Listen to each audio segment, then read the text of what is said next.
सत्यराम बाबा की कृपा से यहाँ हर साल वार्षिक सत्संग भजन का कार्यक्रम हो रहा है। आज हम लोग उसी में उपस्थित हैं। सत्यराम बाबा के एक भजन को हम लोग समझते हैं। आदेश है कि एक पर रहिए,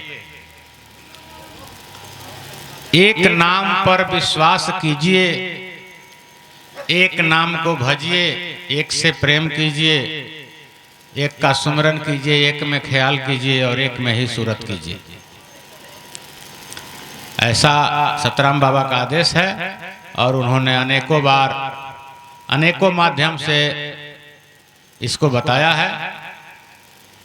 उसी तरह से एक भजन है कि आपका विश्वास कहाँ है, किस पर आप सबसे ज़्यादा आपको विश्वास करना चाहिए, या जैसे बिल्डिंग का नींव होता है तो आपके जिंदगी का नींव किस पर टिका हुआ है। तो सत्यराम बाबा कहते हैं कि मेरो रामे नाम आधारा, मेरा आधार तो सिर्फ राम नाम है और किसी के भरोसे हम नहीं हैं।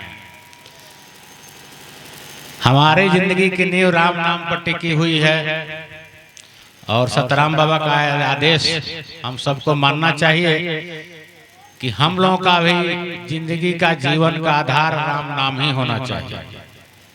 जो कुछ हम लोग करते हैं उसका उद्देश्य राम नाम की प्राप्ति, राम नाम की सेवा, सत्संग, सत्संग, गुरु संतन सेवा, पहुंचत सत्य मुकाम, यही उनका आदेश है। तो मेरो रामे नाम आधारा, केवल सार शब्द है प्यारा। ऐसे संसार में सबको बहुत कुछ प्यारा है, लेकिन एक सत्संगी व्यक्ति को, एक जीव को, एक आध्यात्मिक व्यक्ति हो जाए, एक सतराम पंथ के अनुयायी को सिर्फ राम नाम से प्यार होना चाहिए। केवल सार शब्द है प्यारा। सार शब्द क्या है कि राम नाम है। सत्य राम के नाम राम है, अगुण सगुण से न्यारा, असत्य शब्द गुणवाचक पद है, संतन करत पुकारा, केवल सार शब्द है प्यारा। बताए कि सत्यराम जी का नाम ही नाम है और किसी का नाम नहीं है। सबने नाम रख लिया, लेकिन ओरिजिनल में वास्तव में राम नाम पार ब्रह्म का, सत्यराम जी का व्यक्तिवाचक नाम है, जो अगुण सगुण से न्यारा, यानी निर्गुण और सरगुण से भी ऊपर और निर्गुण और सरगुण से भी परे है, उससे भी आगे की बात है। सत्य शब्द गुणवाचक है। सत्य शब्द जो है मालिक का गुणवाचक नाम है। हर व्यक्ति से चार शब्द जुड़े हुए हैं, व्यक्तिवाचक, गुणवाचक, लोकवाचक और पदवाचक। तो सत्य जो है पार ब्रह्म का गुणवाचक नाम है। संत ऐसा बताते हैं, संतन करत पुकारा, एक के साधे सब सध जावे, सब साधे एक हारा, अब परम दयालु परम पुरुषोत्तम रक्षा करत हमारा। इस पार ब्रह्म के सत्यराम जी के इस नाम को जो भजता है, इसकी जो साधना करता है, यह जीव को ये शरीर जो मिला है वो साधन है। साधना करनी चाहिए। तुलसीदास जी ने लिखा कि साधन धाम मोक्ष कर द्वारा, अब पाई न जो परलोक समारा। शरीर हमारा साध्य नहीं है, हम शरीर नहीं हैं। अभी हम लोग ने सत्संग में सुना, हम जीव हैं और जीव को ये शरीर मिला है, मनुष्य शरीर साधन करने के लिए। जीव बहुत हैं और शरीर भी बहुत हैं। 84 लाख प्रकार के शरीर बताए गए हैं, लेकिन सब में जीव एक ही है, एक ही प्रकार का है। जीव का आकार छोटा बड़ा नहीं होता। हाथी का जीव बड़ा और मच्छर का जीव छोटा नहीं होता। जीव एक जैसा, एक रूप रंग का है और सभी जीव एक बार बनाए गए, लेकिन सब जोनि में सूरत करके अलग अलग शरीर को प्राप्त हुए। जो जीव मनुष्य शरीर को प्राप्त हुआ, या 84 लाख भटकने के बाद मिला हो, या प्रभु की कृपा से कबहू की कर करुणा नर देही, आ देत ईस बिनु हेत सनेही। प्रभु की करुणा से, प्रभु की कृपा से बीच में भी निकाल लिए जाते हैं। तो प्रभु की कृपा से जिसको ये साधन मिला, साधन धाम और मोक्ष का दरवाजा है तो इसको पा करके परलोक संवारने का व्यवस्था ही करनी चाहिए। और नहीं किए तो सो परत्र दुख पावाई या सिर धुनि पछताई और काला ही कर्म ही ईश्वर ही मिथ्या दोष लगाए।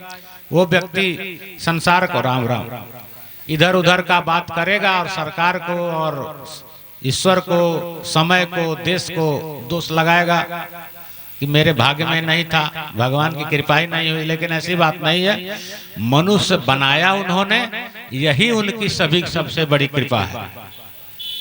हरि कृपा तब जानिए कि दे मानुष अवतार, और गुरु कृपा तब जानिए कि छोड़ावे संसार। मनुष्य रूप में जीव का आना यही सरकार ईश्वर की सबसे बड़ी कृपा है। तो कहते हैं कि एक के साधे सब सध जावे, सब साधे एक हारा।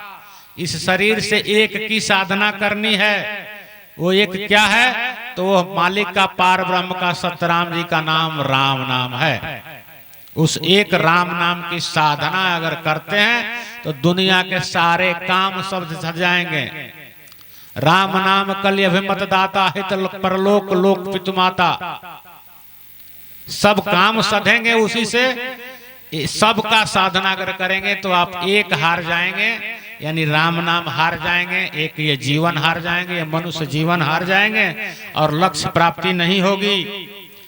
और सतराम बाबा कहे कि परम दयालु परम पुरुषोत्तम रक्षा करत हमारा। चिंता न कीजिए कि राम नाम का साधन करेंगे तो बाकी लोग नाराज हो जाएंगे, ऐसी बात नहीं है। राम नाम सर्वोपरि है और सारा कुछ उसी में समाया हुआ है। 33 करोड़ देवी देवता की जो कल्पना है वो भी उसी में है। एक राम नाम में सब कुछ है, सारे लोग खुश हो जाते हैं। जेकर राम रखवार बैरी हो जाए संसार, कोई फर्क नहीं पड़ता। एक राम नाम की साधना करें तो क्या होगा कि परम दयालु परम पुरुषोत्तम है, वो आपकी रक्षा करेंगे। उदाहरण है राजा अम्बरीश का।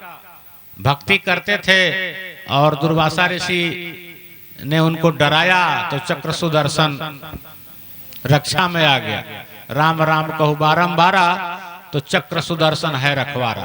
तो उदाहरण मौजूद है, डरने की बात नहीं है। राम नाम जिसके पास आएगा तो भय विश्वास आस छब छूटे, नाम रटन लगे जीव तन में। ऐसा बताया गया है कि राम जब नाम जो जीव जब राम राम रटता है तो उसके सारे भय समाप्त हो जाते हैं, विश्वास बढ़ जाता है, सारी आशाएं हट जाती हैं। एक राम नाम पर विश्वास करता है और सब उसका सुलभ हो जाता है, सब कुछ सफल हो जाता है, सब कुछ रास्ता पकड़ लेता है। तो उसके लिए बताए कि परम दयालु परम पुरुषोत्तम रक्षा करत हमारा। जब सबके ऊपर सर्वोपरि मालिक आपका रक्षा करने के लिए तत्पर है तो फिर चिंता किस बात की? चिंता केवल नाम की करिए। कहे कि नाम सुधारस दमदम पियो। साधन बताया उन्होंने कैसे करेंगे। तो नाम सुधारस दमदम पियो बाया स्वर के द्वारा, और चिंता चिंतन चाह नाम के चितवो बारंबारा। बाएं स्वर से राम नाम का सुमिरन करना चाहिए, श्वास से राम राम जपना चाहिए। नाम सुधारस दमदम पियत। अमृत का कल्पना किया गया है या अमृत है तो इस मृत्यु लोक में कलयुग में राम नाम ही अमृत है। और उसको आप बायां स्वर से खींचिए और दाहिना में छोड़िए। और बाद में तो महाराज जी ने कहा कि केवल खींचिए और रोक ही लीजिए, छोड़िए ही नहीं। तो बायां स्वर से राम राम कहिए, वही अमृत है। नाम सुधारस हर दम, दम दम यानी हर सांस में। दम को सांस भी कहा गया है। हर सांस में राम नाम रूपी अमृत होना चाहिए। और चिंता चिंतन चाह नाम के चितवो बारंबारा। बार बार और बारंबार में बहुत अंतर है। महाराज जी ने एक प्रवचन में बताया है, तुलसीदास जी ने भी यही लिखा है कि राम राम कहो बारंबारा, यानी लगातार निरंतर बिना अंतर किए। राम राम राम राम, बीच में कोई जगह न छोड़िए घुसने के लिए। अगर बीच में गैप रखते हैं तो कोई दूसरा शब्द घुस जाएगा, कोई दूसरा चिंतन घुस जाएगा। तो एक नाम के चिंता चिंतन चाह नाम के चितवो बारंबारा। अगर आप चिंता करना चाहते हैं तो नाम की कीजिए, चिंतन करना चाहते हैं तो नाम की कीजिए। और ये दोनों काम जब करेंगे तो आपके चितवन माने चिंतन में बस जाएगा नाम।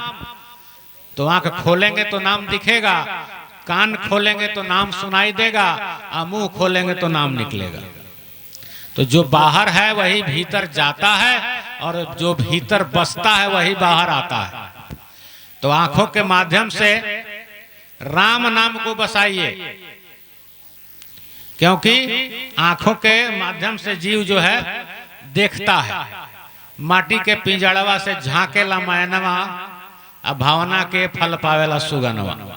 इस शरीर में जो पिंजड़ा है उस आंख उसका दरवाजा है बाहर देखने के लिए, लेकिन इस आंख के द्वारा राम नाम वर्णात्मक को देख करके उसे अपने मन में बसाया भी जा सकता है।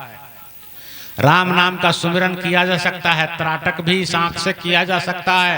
यानी साधन का धाम कई तरह से है। आंखों से राम नाम देखना, कान से राम नाम सुनना, और मुंह से राम राम कहना, और मन में राम नाम का चिंतन करना।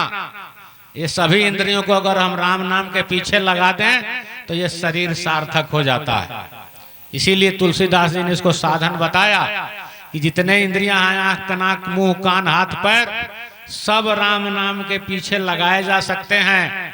हाथों से आप गुरु भाई की सेवा कर सकते हैं। इन पैरों पे चलकर ही आप सत्संग में आए हैं, तो शरीर का कोई अंग बेकार नहीं है जो राम नाम की सेवा में न लगता हो। आंखों से देखिए, कान से सुनिए, मुंह से कहिए, हाथ से ताली बजाइए।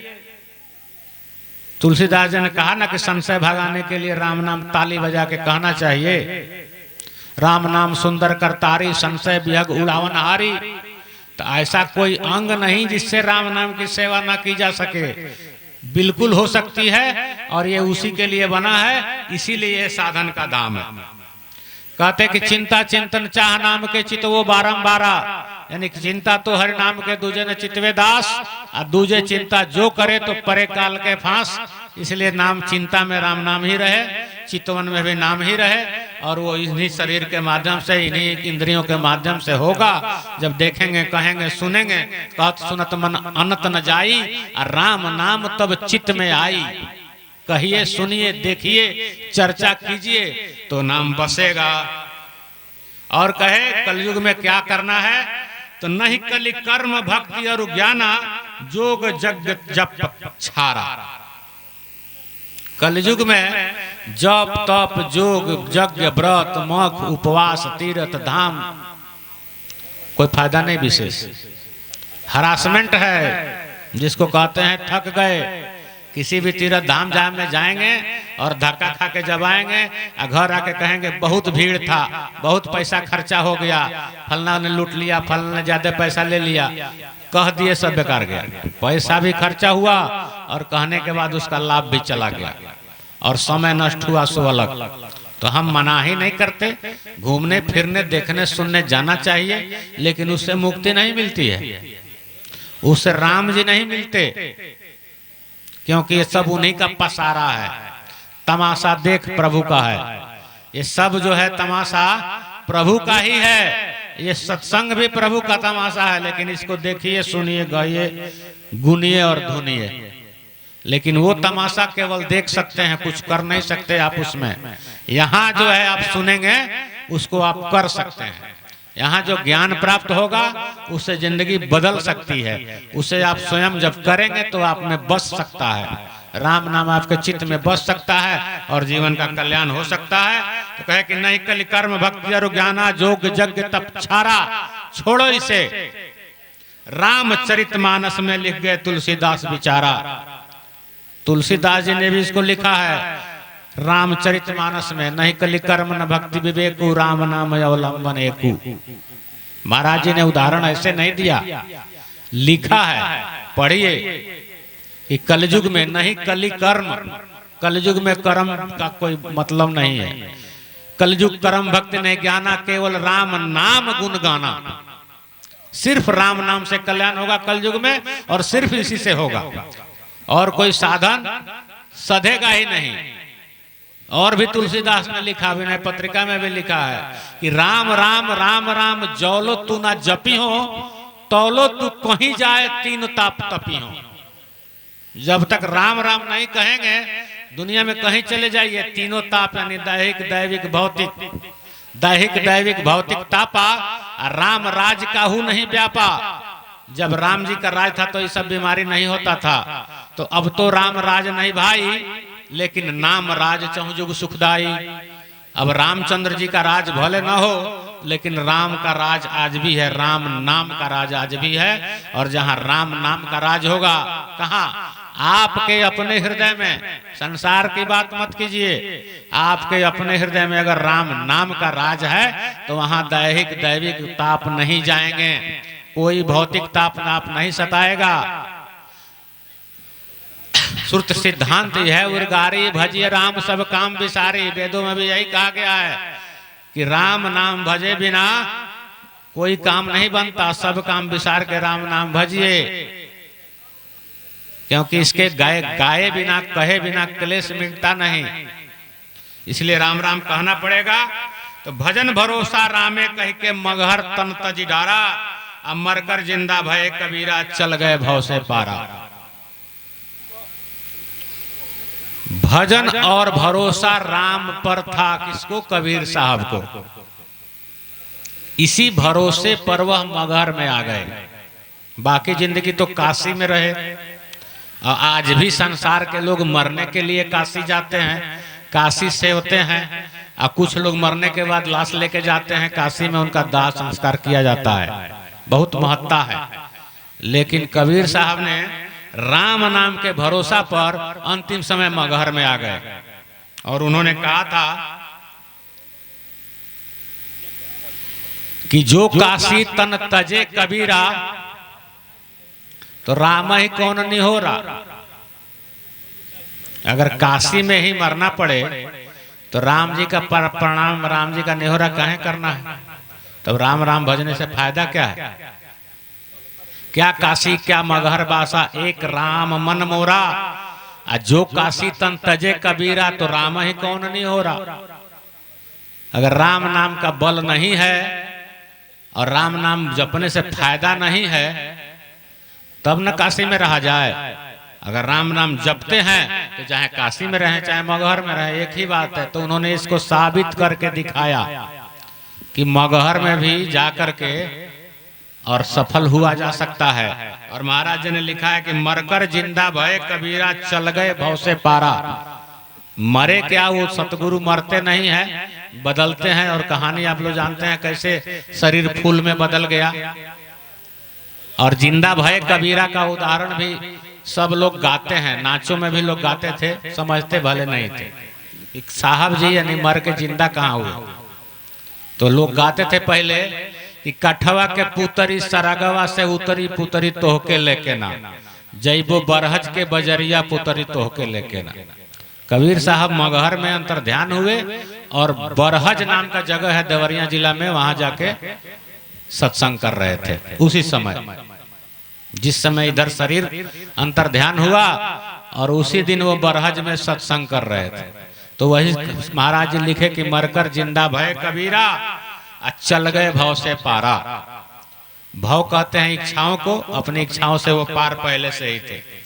तो भजन के भरोसा में रहना चाहिए। साहब जी रहनी ऐसी को कहते हैं, संतों ने रह के दिखाया है।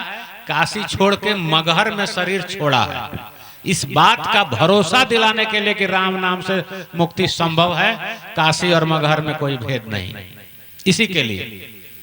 और कहे कि 4 18 9 6 पढ़ के समझत नाय गमारा, असत्य राम सुमिरे जगदीश से जियत भव से पारा। अपने पूरे जीवन में हम लोग क्या करते हैं? 4 18 9 6 पढ़ते रहते हैं। क्या? 4 गो वेद, 18 पुराण, 9 गो व्याकरण, 6 गो शास्त्र, तमाम तरह का ज्ञान है। इसके बाद उपनिषद है, इसके बाद और भी बहुत कुछ है, गीता है, रामचरितमानस है, भक्तमाल है, वेद है, पढ़ते रहिए। लेकिन गंवार को बुद्धि किसी भी शास्त्र पढ़ने से नहीं आती। तो अध्यात्म में गंवार उसको कहा जाता है जो भजन नहीं करता है। शास्त्र का ज्ञान आ गया और उसका पालन नहीं किया अपने जीवन में, तो पढ़ने से क्या फायदा। मैट्रिक इंटर बीए कर लिए, किसी नौकरी के लिए अप्लाई नहीं किए, या मिला तो किए नहीं, मिल गया तो छोड़ दिए, तो ऐसी पढ़ाई से क्या लाभ, तो घर ही रहते। इसी को कहते हैं देहात में गोईठा में घी सुखाना। तो जो व्यक्ति अपने जीवन में शास्त्र का ज्यादा अध्ययन किया और उसको लागू नहीं किया तो उसका फायदा नहीं हुआ। गंवार वो तब रह गया कि उसने भक्ति नहीं की, उसने नाम नहीं जाना, नाम की महिमा को नहीं जाना। यहाँ तक कि रामचंद्र जी कहते हैं लक्ष्मण को, राम कहे तुम नाम का ना ही महात्म जान, कर्म भक्ति और ज्ञान का निस्दिन करत बखान। कर्म भक्ति और ज्ञान का बखान करने से नहीं होगा, नाम की महिमा को जानो। केवट नाम की महिमा जानता है, इसलिए वो निश्चिंत है और आप चिंतित हैं। तो नाम की महिमा जानेंगे तो पढ़ने लिखने में समय नहीं गंवाएंगे, सीधे नाम भजन में आएंगे। और सतराम सुमिरे जगदीश जियत भव से पारा, सतराम जी का नाम का भजन सुमिरन ख्याल करने से मरने के बाद मुक्ति का कोई बात नहीं है। मुवे मुक्ति कहे गुरु स्वार्थी झूठे दे दिलासा, पलटू साहब ने कहा कि जस आशा तह सूरत जाति करत जीव तह बासा। जहां आपकी आशा है वहीं आप हैं, मरने के बाद मुक्ति होती है ऐसा कोई बात नहीं है। जियते मुक्त होइए। महाराज जी ने भी लिखा है, शुरू में उन्होंने नाम महिमा में लिखा कि राम नाम महिमा सुनो सज्जन जन चित लाए, राम नाम के लेते ही कोटिन पाप बिलाए।